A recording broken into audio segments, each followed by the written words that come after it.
Frogs animals. Frogs have two big eyes, long back legs, living skin, and webbed feet. Where do living frogs? Frogs live in many parts of the world. Most frogs live in swamps. Some frogs can live in the desert. Did you know that most frogs begin life in water but spend the rest of their lives living on land?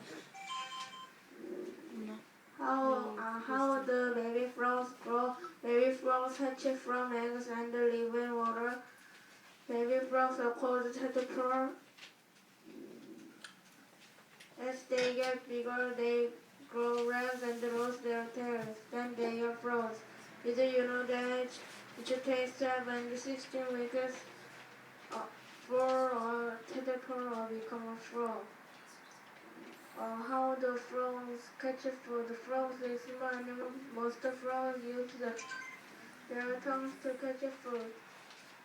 How do frogs drink? Frogs drink water through their skin. They need to keep their skin wet.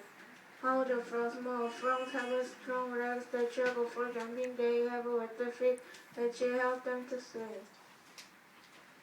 Did you know that some frogs can jump as far as 20 times their own length?